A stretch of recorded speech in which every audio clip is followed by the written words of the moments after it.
Coming to America is not a constitutional right. It's a privilege.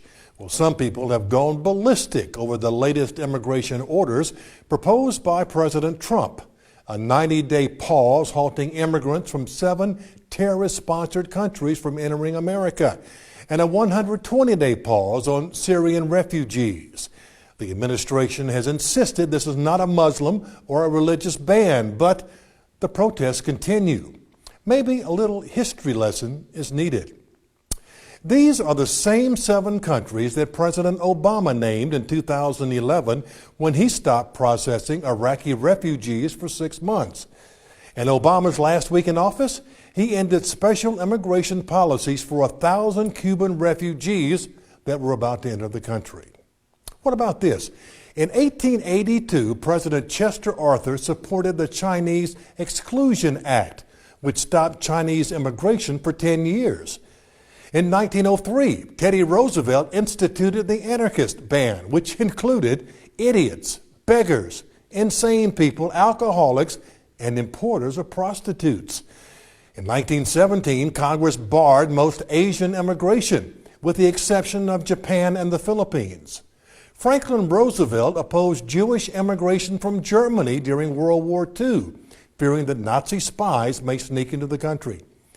In 1950, despite a veto from President Truman, Congress imposed a ban on communists. 1975, Democrats refused to accept any Vietnamese refugees, and one of the biggest supporters then was Delaware Senator Joe Biden. 1980, Jimmy Carter ordered a halt to all visas issued to Iranian citizens for future entry.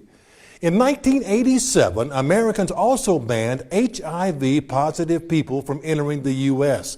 That ban lasted until 2009. And what about this? In 2016, New York City Mayor Bill de Blasio, who has called this recent action an affront to religious liberty, wanted to boycott Chick-fil-A because its president supported traditional marriage. Is it the ban or the man people are protesting? I think it's more who than what.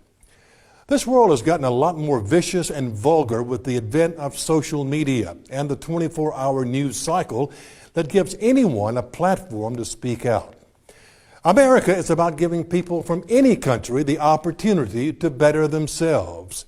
We welcome them with open arms, but when they come to take away American lives and destroy what this country was built on, then it's time to reassess and protect America.